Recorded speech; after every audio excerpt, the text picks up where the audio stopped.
The following program presents principles designed to promote good health and is not intended to take the place of personalised professional care. The opinions and ideas expressed are those of the speakers. Viewers are encouraged to draw their own conclusions about the information presented. Welcome to Healthy Living. I'm your host, Margot Marshall. Today we're talking about caffeine.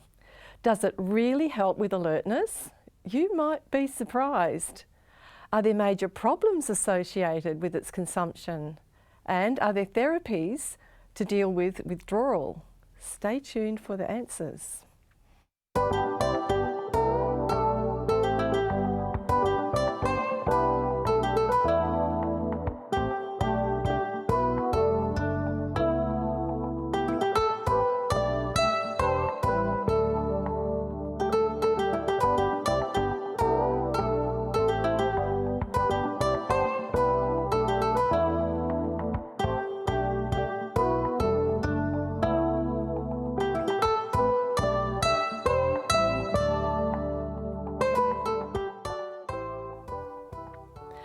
Caffeine's claim to fame is its purported ability to increase alertness. Some people say they need caffeine just to function properly. Let's see what my guest, Dr. Eddie Ramirez, has to say about that. Welcome, Eddie. Thank you. And what do you have to say about that claim of caffeine actually increasing alertness? Is that a good claim? You know, there was a very good, well-designed study from Bristol University in the United Kingdom in which they had almost 400 participants. And what they did, they started to measure their levels of alertness and the different effects that caffeine was having in them. Mm-hmm. And what they found was shocking. They found out that these people actually created tolerance to the effects of caffeine. Oh. So the researchers reported in the research paper that caffeine drinkers, they're drinking the caffeine not because it makes them alert, but because it makes them feel normal. See, as the effects of the caffeine withdraw during the day, you can see here on the screen how the people that were feeling normal, that were not drinking caffeine, continue to feel normal the whole day. The caffeine drinker at the beginning, and you see on the left side of your graphic, you see that they did not feel good. And not until they drank coffee, they felt alert and normal, quote, quote.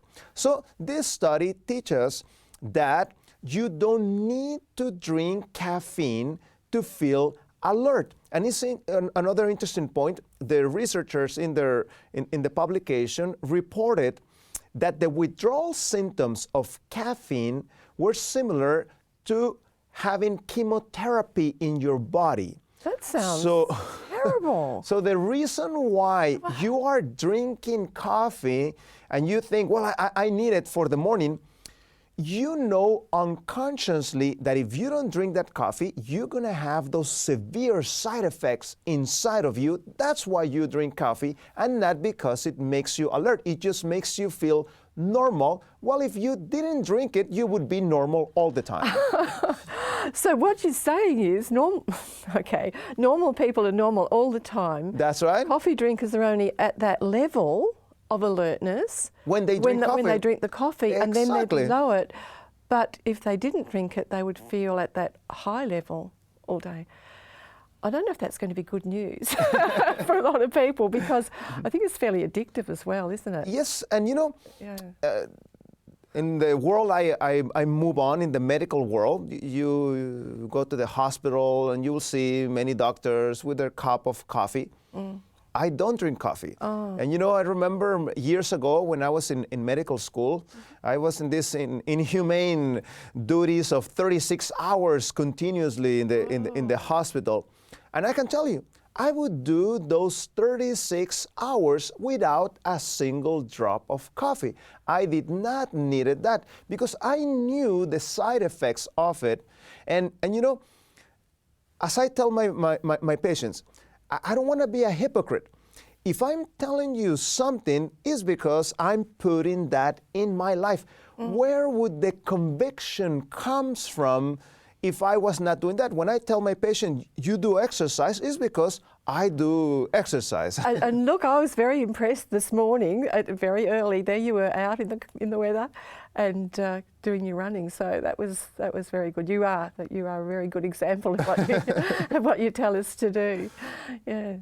And you know, there are many sources today of caffeine, and yes, it seems to be just popping up everywhere. And many people may not be aware of their intake of the caffeine. Yes, I mean, things that don't ordinarily, well, it's just not there in the drink to start with, it's actually added.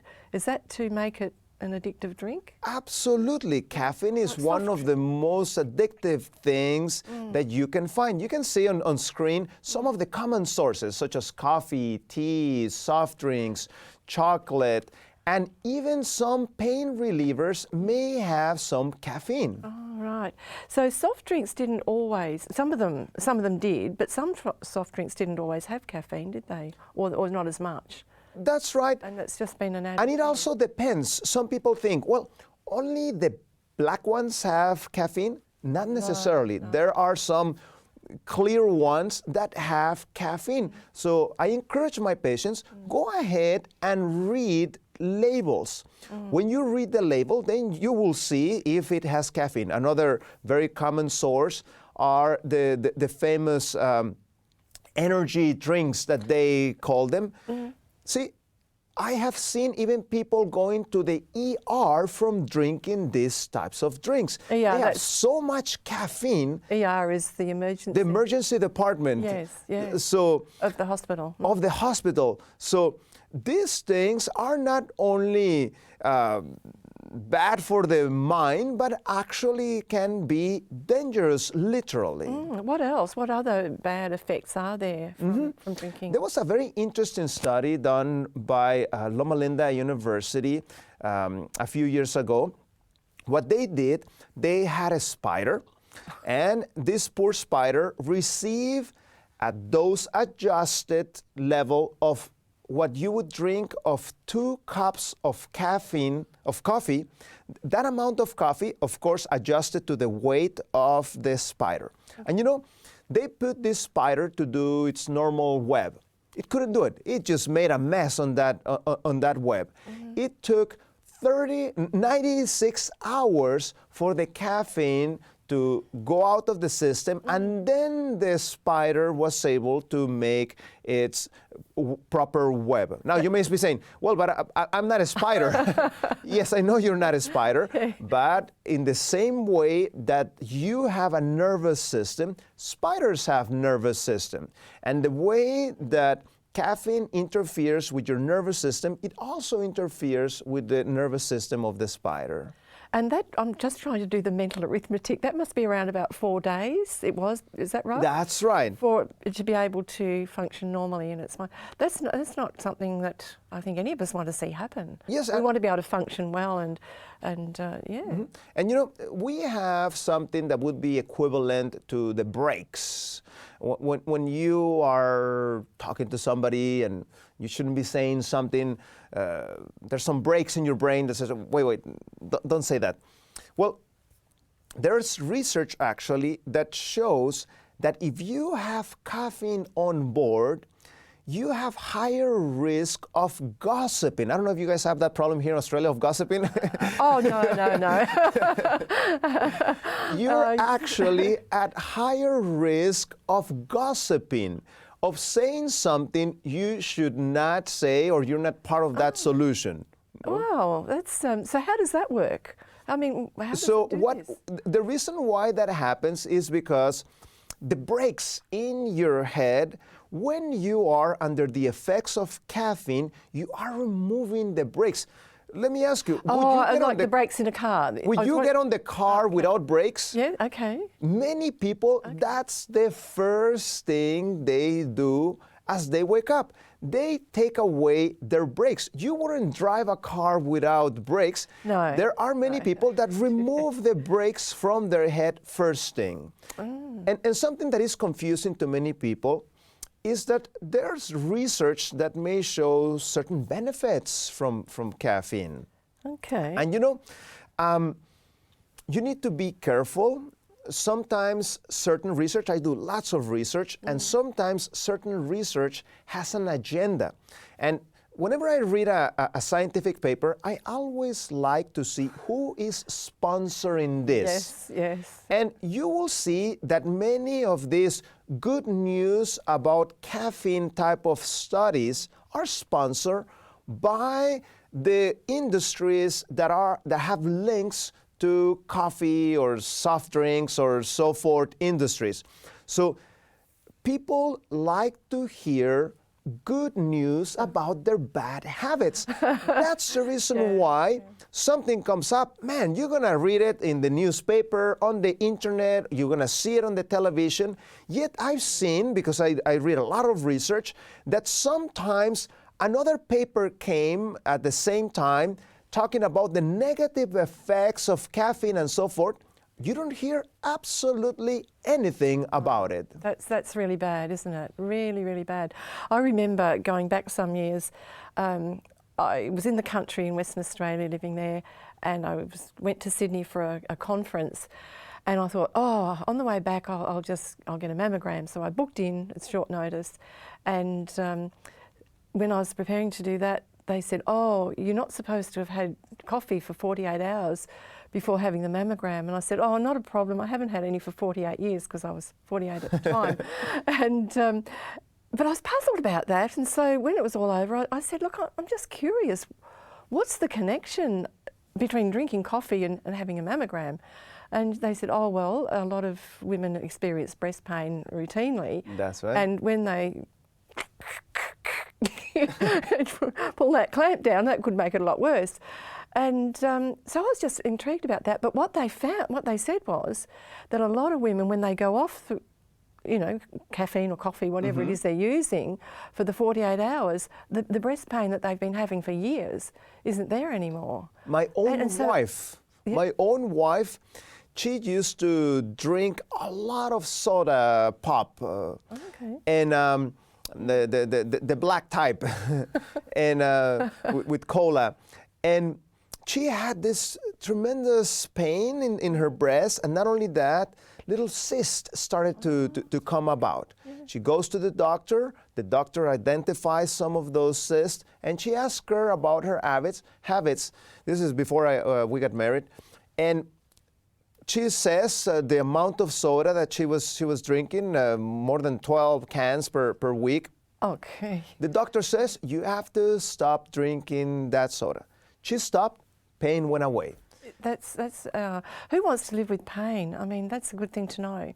I hope it's going to be helping some people out there. I know when you really love something, it's hard to think about not having it, but I guess you weigh up. So also, it affects many systems, and people don't realize that. For example, the stomach is something that suffers very much every time you drink caffeine. When you are drinking caffeine, you are actually creating problems with some little doors. You have some little doors that are called sphincters in your stomach, and those little doors are supposed to close when there's food so digestion can take place properly. But see, when you are drinking caffeine, any source of caffeine, those little doors starts to malfunction. So they may open, and when you're doing digestion, it's like a little washing machine. It moves quite a bit, the food and so forth. So as it's doing that mechanical work, the acid from the stomach starts coming up. And things like heartburn and this type of problems, the person stops drinking caffeine, and many people get beneficial effects from it. Not only the little doors problem, but also ulcers. We know very well you're at higher risk of having a stomachal ulcer if you are a regular caffeine drinker. And also the brain. If you want to see this with your own eyes, visit my page, dramirez.com. There I have a video that shows how just drinking 1 cup of caffeine will decrease your blood flow in 40% in your brain. 40%? 40%. This is measured with a functional MRI. So you have the before and the after. You can go and see it with your own eyes. This is a clip from a news. And this is not good. See, for the health of your brain, you want to have as much blood flow as possible, not decrease the blood flow. That's a very, very powerful finding. I'm just pretty shocked, actually, because that's almost half of the oxygen that's meant to be, it's half, absolutely. Half the blood. That's the reason why when you are under the effects of caffeine, you may do things maybe a little bit faster, but you commit the double errors. So especially if you're like a university student, high school student, that's the last thing you want in your system before your test. Because why would you want to decrease the blood flow to the brain, and especially the frontal lobe? The frontal lobe is when you evaluate if something is correct or not correct. Here you are on a test, asking you a question, multiple answers. They're trying to trick you, and you don't know which one you're going to choose. And then you decrease the blood flow. It's even worse, and you're going to be at high risk of choosing the wrong answer. And it's not just students and not just people being tested, it's just our everyday life. We need to have everything going for us to be able to make good decisions and function. That's right. Another problem also is with females, and especially bone health. This is something very well published, very well researched. We know that when you are drinking caffeine, you are actually throwing away the calcium from your bones. And here in Australia, osteoporosis is a huge problem. Yes, it is. And why put more gasoline on the fire? Stop it, don't damage your bones. So when you are drinking coffee, there's even studies that show that young girls, when they drink coffee, the risk of fracture increases even at the young age. Even at the young age. That's really bad, because normally your bones are strengthening while you're at young. That's exactly what you're supposed to be doing. Before you get to menopause, you want to make sure you have the strongest bones possible. Very good point. Well, I just hope this is going down well with our people tuning in, because there must be some ways that we can deal with this, or I guess people get withdrawals if they do. Let me give you the plan I share with my patients, but let me just mention 2 more things. Coffee will also throw away your vitamin B6 and iron in your body. I tell them that this is the contradictory drug. I have people that come for consultations, and they ask me, "Doctor, can I get a supplement of vitamin B6? Can I get some iron? Can I get some calcium?" And then I ask them, "Do you drink caffeine?" "Well, yes." Here they are drinking something they're going to throw away. There is no need for this to happen. So how are we going to, what strategy are we going to use to conquer the problem of caffeine? Well, what do you tell your patients? Well, number 1, I tell them that they would benefit from some simple hydrotherapy. And hydrotherapy is the use of water in a wise way. So what I want you to do, if you want to conquer caffeine usage, you make sure that you are starting your day with a nice hot shower, 3 minutes, followed by 1 minute. Okay? 1 minute. 1 minute cold. So 3 minutes hot, 1 minute cold, and you're going to do this 2 or 3 times. How cold are we talking about? The younger you are, the higher the contrast. So please use common sense. If you are a little bit more advanced in age, that contrast shouldn't be that much. What you're doing with this, I call this the vegetarian coffee. It will wake you up. You don't need a coffee to make yourself alert. So instead of grabbing your coffee, you start your day with this tip, that hot shower followed by cold. If you're having some troubles with nervousness and so forth, I'm going to give you two strategies. You can see them on screen. You can go into a neutral temperature bathtub. It's not hot, it's not cold, it's about the temperature of your body that relaxes the nerves. Or number two, you want to put some ice in the back of your head, and that actually helps relieve many of the headache problems, okay? Okay. So, hydrotherapy. Number two, what you can do, you can eat a good, healthy breakfast. Many people eat too much in the evening, and you know, the stomach is tired. It's been working the whole night, so the morning comes and it says, you know, forget it, no more food. So you're not hungry because your stomach has been working hard the whole night. This is a big problem in Australia. A lot of people skip breakfast. Children skip breakfast, many people. And of course, then what happens is, as the day wears into the mid-morning, they're hungry and they eat, but it's not usually something that you would eat at a meal. That's right. We won't talk about what it is. It's not healthy. It's as if starting to drive towards Brisbane. What do? The first thing you do, you fill in the gasoline tank. Then you go with the proper amount of petrol. But you're starting the day, why not put some good high octane type of quality of food? So a good plant-based diet. All right. With whole grains, maybe some legumes, and something that tastes good, that fills you up. It should be the biggest meal of the day. Do you know, whenever I ask groups, I say, what's the most important meal of the day? And you get a chorus. Breakfast. They know, everybody knows, but I don't know the figure, but it could be somewhere around a third of Australians, somewhere there, I think, who don't actually eat it. So we know, but we don't do it. And you've just really put your finger on why that is, because of that big evening meal, and your poor stomachs, by morning it's feeling like it's my turn for a rest. You know, I've been working all night while you've been sleeping. And so that's where you have to start, is it? And it's not only bad habit, it's actually bad for your health.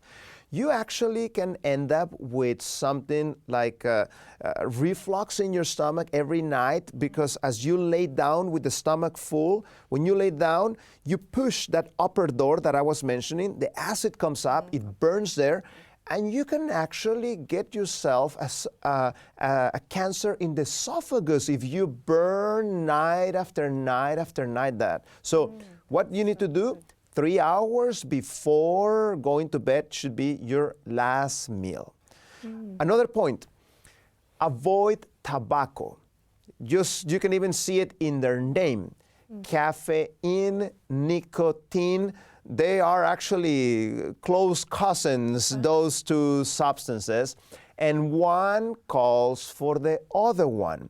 So if you are drinking coffee, you are actually calling for that, you may be calling for that nicotine. So what I recommend my patients, let's tackle both at the same time. So both of them, they need to go away. There's a program that has been offered here in Australia, Breathe Freely is called. Yes, okay. I've seen some of that. Excellent. It's an excellent program. I would recommend it to anybody that wants to quit smoking. Just Google where in your close location is that program being offered. And also, make sure that you are drinking enough water. This is a huge problem. We could just talk about this for a long time. But let me tell you this, when a patient comes to the hospital, we always have we have to measure their liquids and so forth, and nurses do some mathematics to make sure that the patient is having enough liquids in them and so forth. And I can tell you, many people don't have enough liquids on board. They drink all kinds of things except water. So when you are going to start doing higher water intake, the water is going to help cleanse the system. How do you know you have enough water on board? Watch your urine. Needs to be clear and without smell. Yes, and it's interesting, I think caffeine, coffee and so on, they actually dehydrate, don't they? Absolutely. You take away more water than what you put. So some people say, okay, you're taking away my coffee. What am I going to do? Well, why don't you switch that for a herbal tea without caffeine? We don't have the time, but there's some major issues both with black tea and green tea. I know this is an inheritance that the British gave you here. It is tradition and so forth, but the caffeine content is not good for you. The green tea, I've seen that with my own eyes in Africa. Before you harvest green tea, you hit the plant with a stick. The reason why you do that, you want to make the plant angry. It releases all kinds of toxic substances, and then you harvest. See, if you hit that plant and you bring a goat, the goat wouldn't eat that plant because when it tastes, it says, this is bad, I don't want this. Yet what do we do as humans? We pick it up and make a tea out of it. Do not do that. You are consuming very toxic substances. Yes, there's a few antioxidants there, but that does not justify the negative effects that it will have. They talk about goats being silly, but it seems like in that case we're sillier than the goat. That's right. Next thing I want you to do, I want you to do exercise. See, substitute the coffee habit by a good morning walk. That morning invigorating walk will help you start the day with the right leg. And when you are doing your exercise, I want you to be thankful. I want you to think of positive things. I want you to start the day in the proper way. And it will give you that energy. It will open your appetite so you can come home and eat your good breakfast. Then you go to the activity of the day. Yes. Oh, that sounds a really good lineup of things to do, and that's been really very helpful. One last one. I want to give you a Bible promise. And that Bible promise is found in Jeremiah 32:27. It says, I am God of all flesh. Is there anything too hard for me? For God, there are no impossibles. That's beautiful, and it's really important, I think, whenever, change is really a challenging thing, and it's very useful to tap into spiritual resources when we're going to make any changes. There are two laws of change. One is change is inevitable, and change will be resisted. That's so right. I don't know how people out there are feeling about what we've been hearing. Certainly, you've given us a lot of good reasons to avoid caffeine, and you've given us a lot of good strategies how to deal with that and the side effects. So I hope that's been very helpful for you, and you can watch our programs on demand if you want to visit our website at 3abnaustralia.org.au and just click on the watch button. We hope you'll join us next time as we discuss more secrets of healthy living.